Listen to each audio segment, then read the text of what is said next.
প্রিয় দর্শক, আসসালামু আলাইকুম। নতুন একটি ভিডিওতে আপনাদের সকলকে স্বাগত জানাচ্ছি। আমি নাজমুস সাকিব। প্রিয় দর্শক, বিএনপির ভারপ্রাপ্ত চেয়ারম্যান জনাব তারেক রহমানের সাথে প্রধান উপদেষ্টা ডক্টর মোহাম্মদ ইউনূসের লন্ডনে যে গুরুত্বপূর্ণ বৈঠকটি অনুষ্ঠিত হয়ে গিয়েছে, সেই বৈঠকটি নিয়ে কিন্তু আমরা ইতিমধ্যেই সামাজিক যোগাযোগ মাধ্যমে বা গণমাধ্যমে নানা ধরনের ব্যাখ্যা বিশ্লেষণ দেখতে পাচ্ছি। এবং বিএনপির পক্ষ থেকে কিন্তু একটা ধারণা দেওয়া হয়েছে যে এই বৈঠকটি 100% সফল হয়েছে এবং তারা এই বৈঠকের আউটকামে তারা খুশি। কিন্তু তারপরে আমরা যারা বিশ্লেষক রয়েছি তারা কিন্তু বিশ্লেষণে অনেকেই একটা বলার চেষ্টা করছি, যেটা আমাদেরকে কশাসলি অপটিমিস্টিক ওয়েতেই দেখতে হবে, অর্থাৎ খুব বেশি আশাবাদী না হয়ে আমাদেরকে সতর্ক দৃষ্টি রাখতে হবে যে এই বৈঠকের যে প্রতিশ্রুতিগুলো সেটা আসলে পূর্ণাঙ্গ বাস্তবায়ন হয় কিনা। তো আমাদের চোখ কান খোলা রাখতে হবে। তো অন দ্যাট নোট, আমি আজকে এই ভিডিওতে আপনাদের সামনে সেই তথ্যগুলোই দিব যে তথ্যগুলো আমাদের জনসম্মুখে আসেনি। অর্থাৎ আমরা যে একটা যৌথ বিবৃতি দেখলাম তারেক রহমান এবং ডক্টর মোহাম্মদ ইউনূসের এই বৈঠকটি হওয়ার পরে, সেই যৌথ বিবৃতিতে কিন্তু মোটা দাগে একটি তথ্যই আমাদেরকে দেওয়া হয়েছে, সেটা হচ্ছে যে আগামী জাতীয় সংসদ নির্বাচন এটি ফেব্রুয়ারি মাসেই অনুষ্ঠিত হতে যাচ্ছে। এর বাইরে কিন্তু আসলে তেমন ভাবে বলার কিছু নেই যে এই বৈঠকে আসলে তাদের মাঝে কি ধরনের কথাবার্তা হয়েছে বা কোন কোন বিষয় নিয়ে তারা ডিসকাশন করেছেন, কোন কোন বিষয়ে তারা একমত হয়েছেন, কোন কোন বিষয়ে তাদের দ্বিমত হয়েছে, এগুলো নিয়ে কিন্তু আসলে বিস্তারিত ব্যাখ্যা কেউ করেননি। তো আমি আমার বিভিন্ন সূত্রের মাধ্যমে যা যা জানতে পেরেছি সেগুলোই আজকে আপনাদেরকে এই ভিডিওতে আমি তুলে ধরার চেষ্টা করব। তো প্রিয় দর্শক, প্রথমেই যে প্রশ্নটি কিন্তু আমাদের সকলের মনে এসেছিল যে যেহেতু যৌথ বিবৃতিতে তেমন করে কিছু লেখা ছিল না, তো সেক্ষেত্রে প্রশ্ন জাগে যে তাহলে বিএনপি এতটা অপটিমিস্টিক কেন।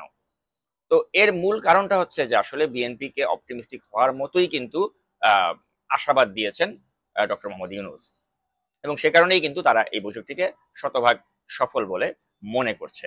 এবং এ কারণে আপনারা খেয়াল করলে দেখবেন যে ডক্টর মোহাম্মদ ইউনূসের যে দলটিকে আমরা কিংস পার্টি বলছি, যে এনসিপি, তাদের কিন্তু আসলে এই বৈঠকটি হওয়ার পর থেকে কিন্তু প্রতিক্রিয়া আপনারা দেখবেন যে খুবই নেতিবাচক, এবং তারা কিন্তু ভাবতেই পারছে না যে ডক্টর মোহাম্মদ ইউনূস এভাবে বিএনপির তারেক রহমানের সাথে এভাবে একটি মিটিং করবেন এবং তারা অনেকগুলো বিষয় একমত হবেন।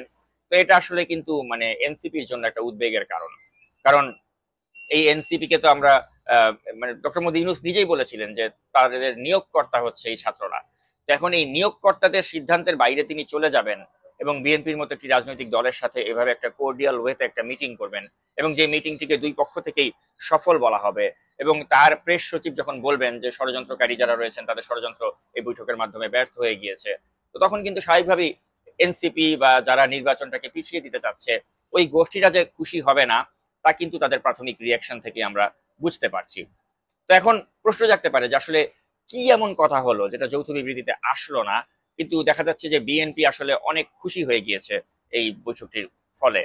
তো আমি আসলে আমার সূত্রগুলোর মাধ্যমে যেটা জানতে পেরেছি সেটা হচ্ছে যে এই 1 ঘন্টা 20 মিনিটের যে একটা ক্লোজড ডোর মিটিং হয়েছে ডক্টর মোহাম্মদ ইউনূসের সাথে তারেক রহমানের, এখানে অনেকগুলো বিষয় আলোচনা হয়েছে।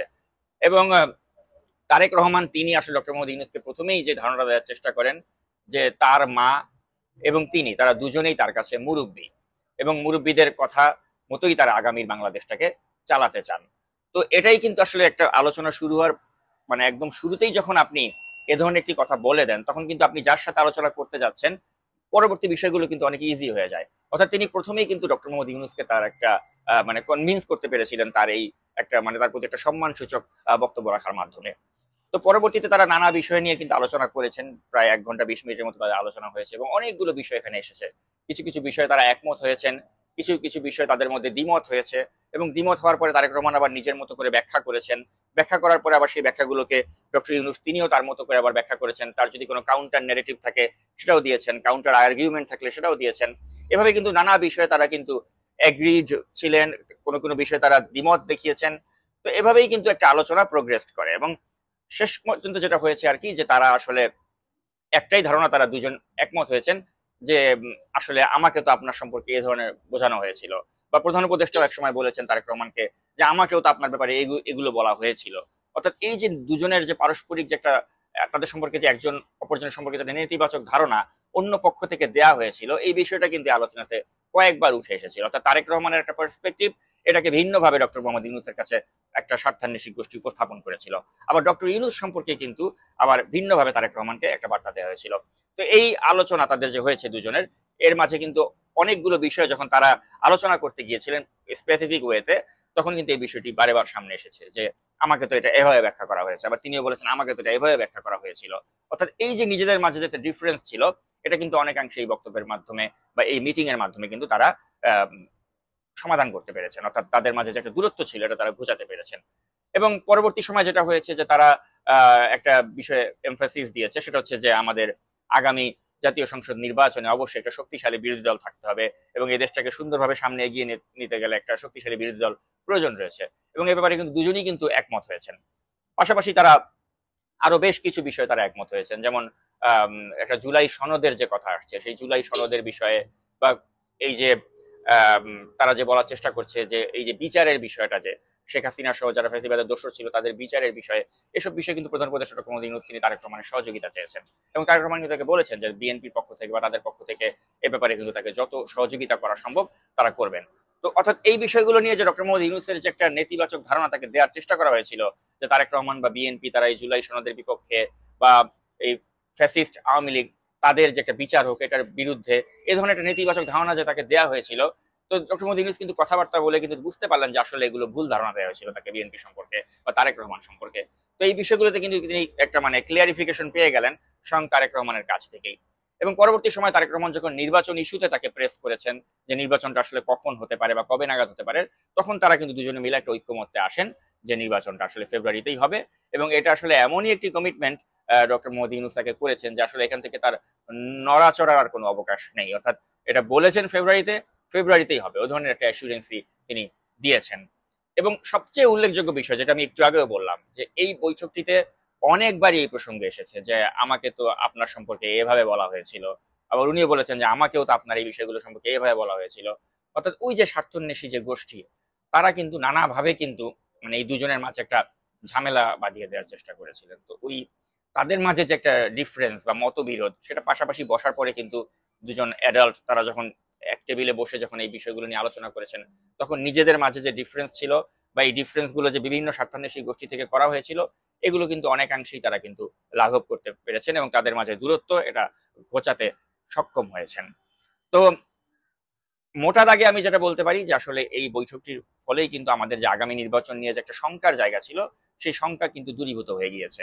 এবং আপনারা যদি ফরহাদ মজারের মতো যে স্বার্থান্বেষী চক্রটি রয়েছে, অর্থাৎ এই খলিল বা ফরহাদ মজার এই চক্র, তারা যারা চাচ্ছে যে নির্বাচনটাকে পিছিয়ে দিতে, তারা যে এখন আফসোস করছে তা কিন্তু আপনারা যদি ফরহাদ মজারের ফেসবুক পোস্ট দেখেন, এখন এই পোস্ট দেখলেই বুঝতে পারবেন যে তিনি যে ডক্টর মোহাম্মদ ইউনূসের সাথে তারেক রহমানের এই বৈঠকটি সফল হওয়ার পরে তাদের যে একটা বাড়া ভাতে ছাই পড়েছে এবং তারা যে আসলে মেনে নিতে পারছে না, এটা তাদের ফেসবুক পোস্ট গুলো দেখলেই কিন্তু বুঝতে পারবেন। তো মূল বিষয় হচ্ছে যে আসলে বৈঠকটি সফল হয়েছে। ডক্টর মোহাম্মদ ইউনূস তিনি আসলে বুঝতে পারছেন যে এই ছাত্র সমন্বয়ক যারা রয়েছেন, যারা তাকে ক্ষমতায় বসিয়ে রেখে তাদের যে ব্যক্তিগত ধান্দা বা স্বার্থ সিদ্ধি করতে চাচ্ছে এবং এটার জন্য যে ডক্টর ইউনূসের যে একটা ইমেজ বা ব্যক্তি ইমেজ, এটা যে একটা নষ্ট হয়ে যাওয়ার আশঙ্কা রয়েছে, এই চক্রের ফাঁদে আর ডক্টর ইউনূস পড়তে চাচ্ছেন না। এবং এই কারণেই তিনি কিন্তু তারেক রহমানকে ওইভাবে নির্বাচনের ব্যাপারে একটা কমিটমেন্ট করে এসেছেন যে ফেব্রুয়ারি মাসেই নির্বাচন হবে। তো এখন এই যে তিনি দেখা যাচ্ছে যে তারেক রহমানের সাথে যেভাবে তিনি অ্যালাইন্ড হয়ে গেলেন, এটা কিন্তু কোনোভাবেই কিন্তু তাই এনসিপি বা অন্য যারা রয়েছে তারা মেনে নিতে পারছে না। কারণ তাদের, যেটা আমি বললাম, তাদের বাড়া ভাতে ছাই পড়েছে। এবং ডক্টর মোহাম্মদ ইউনূস তিনি বুঝতে পেরেছেন যে আসলে এই দলটা, যাদেরকে তিনি তার প্রাথমিক নিয়োগকর্তা মনে করেছিলেন, এই নিয়োগকর্তারা যে রাইট ট্র্যাকে নেই, এটা উপলব্ধি করেই কিন্তু ডক্টর মোহাম্মদ ইউনূস তারেক রহমানের কাছাকাছি যাওয়ার চেষ্টা করেছেন এবং তারা একসাথে বৈঠক করেই কিন্তু তাদের মাঝে যে ডিফারেন্স গুলো রয়েছে সেটা সমাধান করার চেষ্টা করেছেন। আমরা দেখতে পাচ্ছি যে এনসিপির মতো একটি রাজনৈতিক দল, তারা যে সবকিছুর মধ্যেই যে তারা যে মানে তাদেরকে নিয়ে যে আমরা একটা অপটিমিস্টিক ছিলাম বা আশাবাদী ছিলাম, সেই আশা যে দুরাশায় দিন দিন পরিণত হচ্ছে, এটা তাদের কার্যক্রমেই কিন্তু তারা প্রমাণ করছে একে একে। আপনারা দেখেছেন যে এনসিপির যিনি যুগ্ম আহ্বায়ক সারোয়ার তুষার, আপনারা দেখেছেন যে তার যে একটি অডিও লিক হয়েছে। তো এরা আমাদেরকে আসলে রাজনীতিতে কি গুণগত পরিবর্তন আনবে যে যার কাছে তার দলেরই একজন নারী নেত্রী নিরাপদ নয় এবং যিনি তার দলেরই একজন নারী নেত্রীর যিনি সম্ভ্রম রক্ষা করতে পারেন না এবং তার ইজ্জত নিয়ে টানাটানি করেন, তাদের কাছে আমাদের আসলে এই দেশের ইজ্জত কি থাকবে, এটা কিন্তু আমরা বুঝতে পারছি। তো সেজন্য আমি মনে করি যে এই এনসিপি বা যারা রয়েছেন, যারা আমাদের এই জুলাই অভ্যুত্থানের মহানায়ক যে দলটির অনেক সদস্য, তারা আসলে এখন তাদের যেই অতীতের ইমেজ সেটা কিন্তু তারা ধরে রাখতে পারছেন না। ঠিক যেভাবে 1971 সালে ওই সময় যে বঙ্গবীর কাদের সিদ্দিকী, তার যে ব্যক্তি ইমেজ, সেটা কিন্তু 71 পরবর্তী সময় তিনি ধরে রাখতে পারেননি। ঠিক একইভাবে এনসিপি যারা ছাত্রনেতা রয়েছেন, তাদের যে জুলাই অভ্যুত্থানের যে একটা ভূমিকা, একটা মহানায়কের ভূমিকা, সেটা কিন্তু পরবর্তী সময় তারা ধরে রাখতে ব্যর্থ হয়েছেন। এবং এই ব্যর্থতা উপলব্ধি করেই কিন্তু ডক্টর মোহাম্মদ ইউনূস তিনি বুঝতে পেরেছেন যে আসলে তাকে এখন কোন ট্র্যাকে থাকতে হবে, গণতন্ত্রের পক্ষে থাকতে হবে, বা কোন দলের মানে নেতাদের যে চাহিদা রয়েছে যেটা দ্রুত নির্বাচন দিয়ে একটা গণতান্ত্রিক পথে যে উত্তরণ করার, সেই ট্র্যাকে তাকে থাকতে হবে। এবং এটাই কিন্তু অনেকের কাছে ভালো লাগছে না, এবং তারা এই জন্য তাকে বলার চেষ্টা করছেন যে ডক্টর ইউনূস তিনি বায়াসড হয়ে গিয়েছেন, তিনি বিএনপির দিকে ঝুঁকে পড়েছেন। এভাবে কিন্তু বলে কিন্তু ডক্টর ইউনূসকেও তারা কালিমালিপ্ত করার এখন চেষ্টা করছেন, এবং তারা কোনোভাবেই তারেক রহমানের সাথে তার যে একটা সফল বৈঠক হয়েছে এটা তারা মেনে নিতে পারছে না। তো আমি যেটা বলবো পরিশেষে, যে ডক্টর মোহাম্মদ ইউনূস তিনি আসলে সঠিক কাজটিই করেছেন। কারণ এই যে খলিল বা ফরহাদ মজহার বা এই যে একটা চক্র যারা তাকে ভুল পথে এতদিন ধরে পরিচালিত করছিল, এবং তার সাথে যে বিএনপির একটি দূরত্ব তৈরি করেছিল, এই দূরত্ব লাঘব করতে ডক্টর ইউনূস যেটা উদ্যোগ গ্রহণ করলেন, এবং তিনি যে তারেক রহমানের সাথে একটা মুখোমুখি বৈঠকের পরে তিনি যে বুঝতে পারলেন যে তাকে যে ভুল বুঝিয়ে রাখা হয়েছিল, এবং এই ভুলটাকে তিনি যে রেকটিফাই করলেন, এবং তারা যে পারস্পরিক একটা সৌহার্দ্যপূর্ণ পরিবেশে আলোচনার মাধ্যমে তারা বেশ কিছু বিষয় যে ঐক্যমতে পৌঁছালেন, এবং তারা যে একটা নির্বাচনের একটা সম্ভাব্য তারিখ তারা ঘোষণা করলেন। তো আমি মনে করি এটা আমাদের রাজনীতির জন্য অত্যন্ত ইতিবাচক একটি দিক, এবং যারা ষড়যন্ত্রকারী তাদের ষড়যন্ত্র কিন্তু এই বৈঠকের মাধ্যমে একেবারে ব্যর্থ হয়ে গিয়েছে। তাই আমি শেষ করার আগে যেটা বলতে চাই, যে আমাদের জন্য আসলে এটা অত্যন্ত ইতিবাচক একটি বিষয়। আমরা যারা এতদিন ধরে একটা ধোঁয়াশার মাঝে ছিলাম যে ডক্টর ইউনূস তিনি আসলে একটা নির্বাচন দেবেন কিনা, বা তিনি আসলে এনসিপি, ফরহাদ মজহার, খলিল এই চক্রের দ্বারা মিসগাইডেড হয়ে তিনি নির্বাচন পিছিয়ে দেন কেনা, আমাদের একটা সংশয় ছিল, সন্দেহ ছিল। তো এই সংশয় বা সন্দেহ কিন্তু অনেকাংশেই দূর হয়ে গিয়েছে বিএনপি ভারপ্রাপ্ত চেয়ারম্যান তারেক রহমানের সাথে তার এই সফল বৈঠকটির মাঝে। এবং আমি আরেকটা গুরুত্বপূর্ণ তথ্য আপনাদেরকে দিতে চাই, যে এই বৈঠকটির পরপরই কিন্তু ডক্টর মোহাম্মদ ইউনূস তিনি তার যারা লোকজন রয়েছেন তাদের সাথে যখন তিনি কথা বলেছেন, তিনি তাদেরকে কিন্তু একদম স্পষ্ট করেই বলেছেন যে তোমরা তো আমাকে ভুল বুঝিয়েছিলে, তোমরা তো আমাকে বলেছিলে ওনার সম্পর্কে এই কথাগুলো, আমি তো সামনাসামনি মিটিং করে দেখলাম যে আসলে এই বিষয়গুলো সঠিক নয়। অর্থাৎ তাকে যে ভুল বুঝিয়ে রাখা হয়েছিল এটাও কিন্তু তিনি তাদেরকে এই মুখের উপরে বলে দিয়েছেন। তো এখন আমি মনে করি যে এটা অত্যন্ত ইতিবাচক দিক, যে তারেক রহমান তিনি ডক্টর ইউনূসের যে সন্দেহগুলো ছিল, বা বিএনপিকে কেন্দ্র করে বা তারেক রহমানকে কেন্দ্র করে তার মনে যে প্রশ্নগুলো ছিল, সেই প্রশ্নগুলোর তিনি উত্তর তাকে দিতে পেরেছেন, তাকে কনভিন্স করতে পেরেছেন, এবং কনভিন্স করে নির্বাচনের একটা সম্ভাব্য ডেডলাইন তিনি আদায় করে নিতে পেরেছেন। এবং এখন আসলে আমাদের নতুন করে আর ওই ভাবতে হবে না যে যারা ষড়যন্ত্রকারী তারা ষড়যন্ত্র করে আবার ডক্টর ইউনূসকে তাদের এই ষড়যন্ত্রের একটা অংশীদার করবে, এবং তারা নির্বাচনটাকে পিছিয়ে দিয়ে দীর্ঘমেয়াদে এই সরকারকে ক্ষমতা রাখবে। আসলে আমি মনে করি যে ওই ধরনের আশঙ্কার এখন আর কোনো জায়গা নেই। এটা অবশ্যই আমাদের জন্য একটা গুড নিউজ, এবং অবশ্যই ব্যক্তি তারেক রহমান তিনি এজন্য শতভাগ তিনি কৃতিত্বের দাবিদার, যে তিনি ডক্টর মোহাম্মদ ইউনূসকে এই এক মিটিং এ তিনি কনভিন্স করতে পেরেছেন, তাকে আস্থায় আনতে পেরেছেন, এবং তাকে বলেছেন বৈঠকটি শেষ হওয়ার আগ মুহূর্তে তিনি কিন্তু বলেছেন যে আমরা কিন্তু আপনাকে ছাড়ছি না, অর্থাৎ আগামী সরকারেও কিন্তু আমরা আপনাকে চাই। এবং ডক্টর মোহাম্মদ ইউনূস কিন্তু তিনি সে সময় হেসে তাকে বলেছেন যে আমার যে শারীরিক অবস্থা রয়েছে দেখা যাক, এটা ভবিষ্যতেই সেটা দেখা যাবে কি হয়। তো সবকিছু মিলে অত্যন্ত মানে সৌহার্দ্যপূর্ণ পরিবেশে একটি আলাপ আলোচনা হয়েছে, এবং আমি মনে করি এটা আমাদের জাতীয় জীবনে একটা অত্যন্ত ইতিবাচক ফলাফল আগামী দিনগুলোতে বয়ে আনবে, এবং যারা ষড়যন্ত্রকারী রয়েছেন তাদের ষড়যন্ত্রের একটা দাঁত ভাঙা জবাব দেওয়া হয়েছে এই বৈঠকের মাধ্যমে।